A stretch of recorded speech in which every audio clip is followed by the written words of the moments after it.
The abductions, the dumping of bodies, multiple bodies in Kware, and the fact that up to today, Kenyans do not know how many more bodies are lying in that quarry.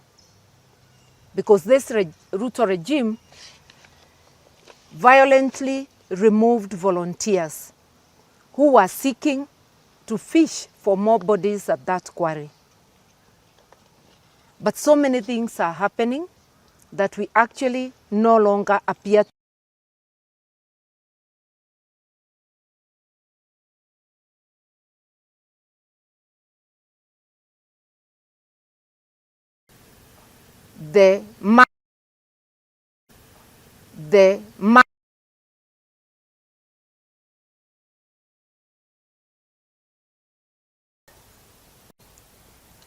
We begin by a salute to all Kenyans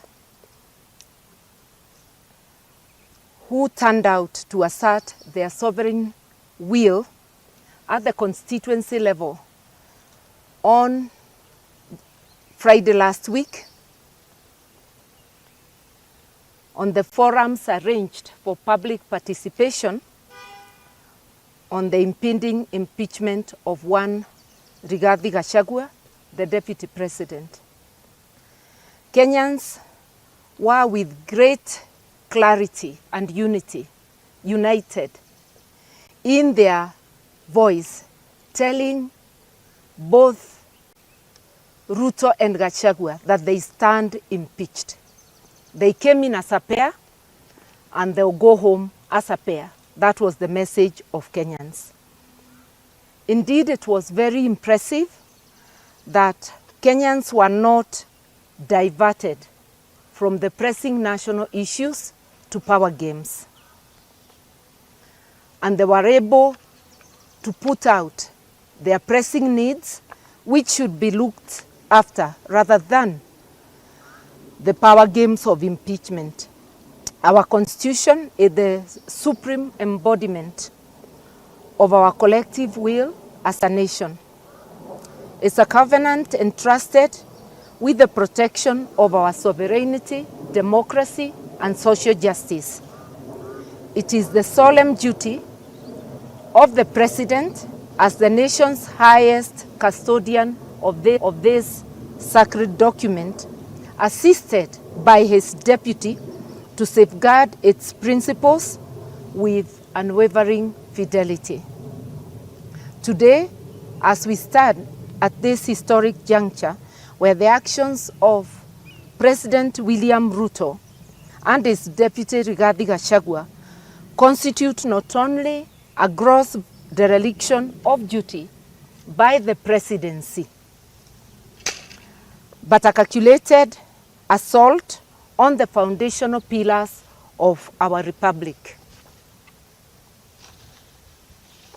The presidency and entire government were impeached by Kenyans, as far as we are concerned, on the 25th of June this year, during the Gen Z protests.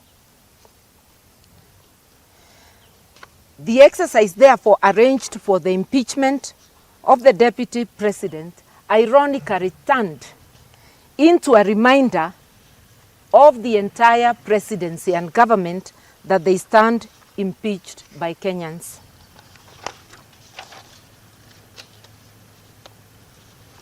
And I have already said that if they hoped to divert attention from the critical issues of the day, they were not able to do that. They failed miserably. And lest we forget, we want to remind Kenyans of the Kenyans do not know how many more bodies are lying in that quarry. Because this Ruto regime in that quarry. Because this Ruto regime violently removed volunteers who were seeking to fish for more bodies at that quarry. But so many things are happening that we actually no longer appear to be as outraged as we should be. We must demand that quarry be drained for Kenyans to know whether there are more bodies lying there, and for answers to be given as to who is murdering and dismembering Kenyans. The Ruto regime had hoped to divert Kenyans from the economic sabotage that is going on. The shady deal of mortgaging Kenyan's premier gateway, the Jomo Kenyatta International Airport, to the Adani Group,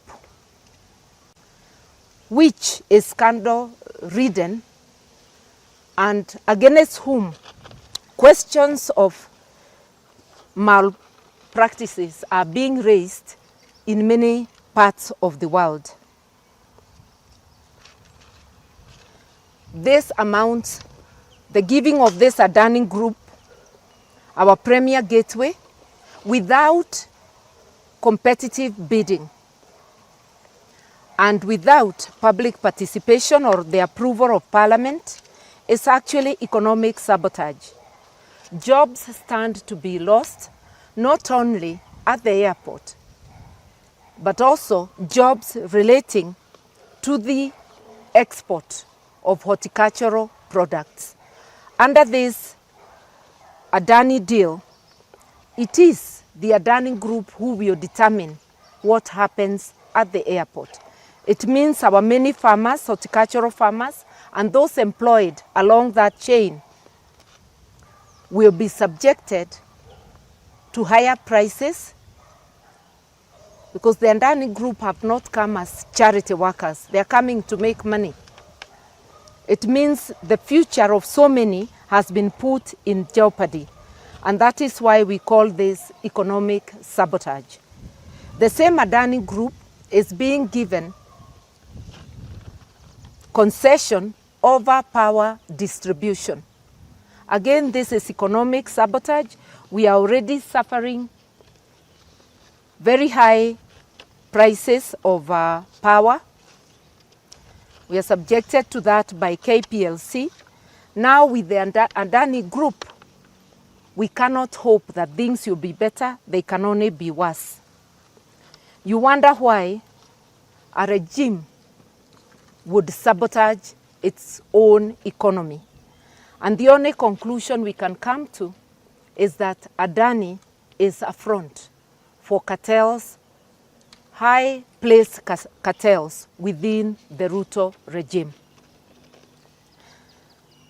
We have also seen economic sabotage through the deliberate mismanagement of our mineral and marine wealth. Our mineral resources in Kwale, in Taita Taveta, in Busia, in Migori, in Kitui, and many other parts of the Republic, concessions are being given with total opaqueness to foreigners and with deliberate harm being occasioned to the host communities where these minerals are. This cannot be happening unless Adani is but a mere front of cartels within the Ruto regime. And I want to remind us that during the campaigns, Ruto and his supporters were telling people that they are coming to dismantle cartels.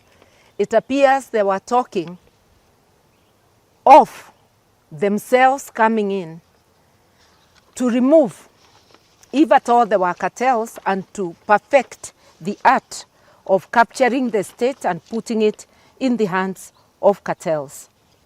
We've also seen the dismantling of a working health system. You will remember that when the Ruto regime came in, NHIF was a going concern and was working for many Kenyans.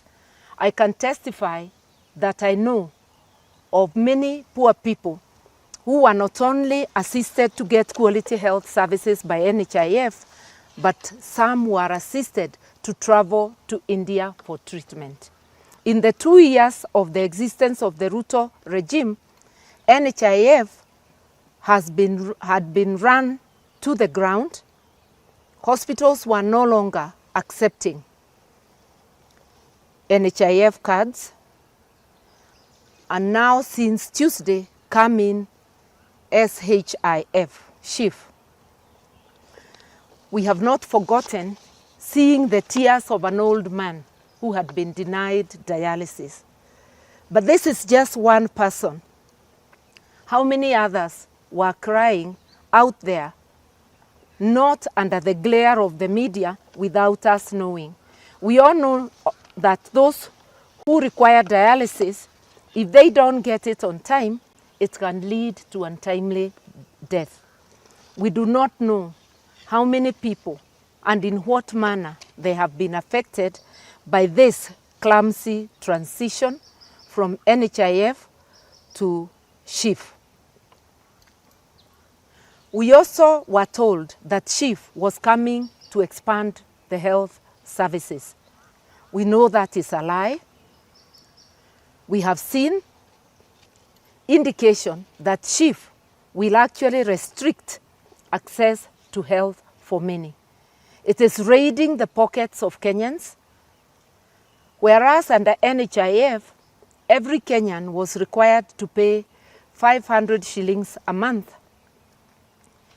SHIF is requiring employed Kenyans to forego 2.75, literally 3% of their salaries. These are already overtaxed Kenyans, and while their pockets are being raided, the services given by SHIF are wanting. There is information that for dental services, families will only access approximately 2,000. There is information that for maternity, mothers will only get payment of up to 10,000. Under Linda Mama, in public hospitals, women were accessing maternity services without paying.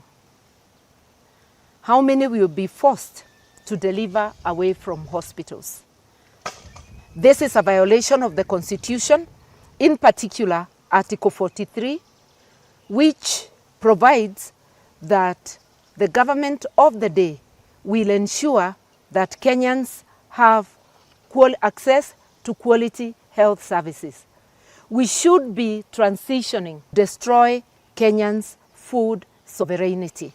You are aware of several agricultural bills that have come up that are criminalizing agricultural activities by Kenyans. It is like the Ruto regime is determined to wipe away completely indigenous farming and instead put it in the hands of conglomerates.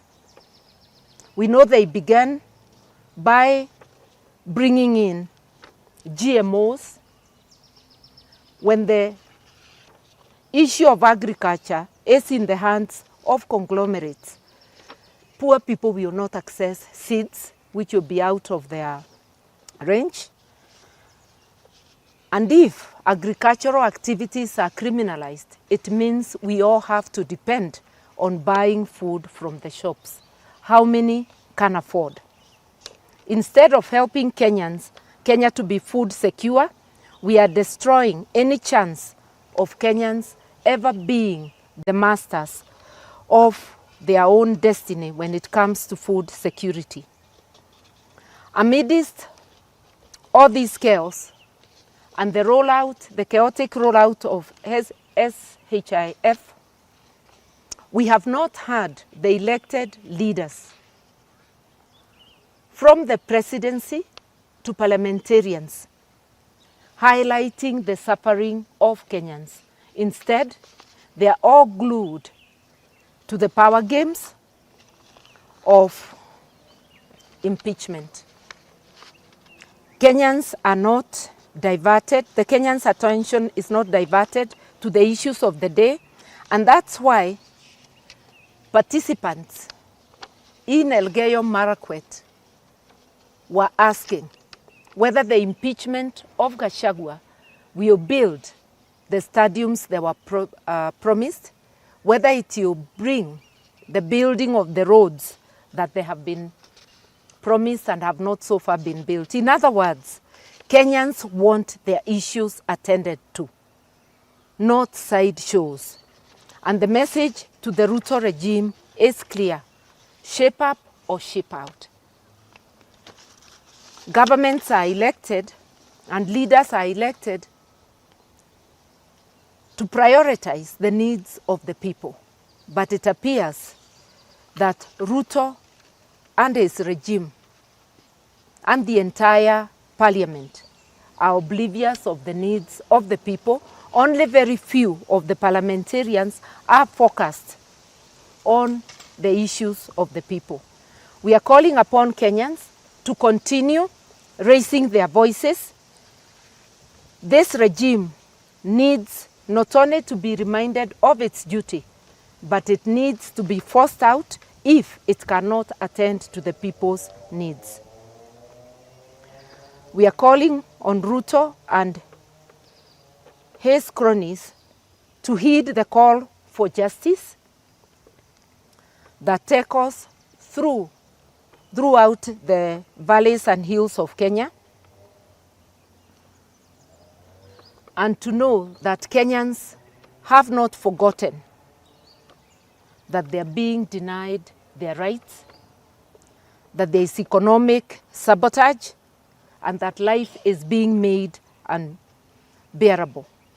And that is why in one voice Kenyans have said, in order to preserve the very soul of our nation, both Ruto and his deputy Gachagua and the entire government ought to do the honorable thing, exit the stage and pave way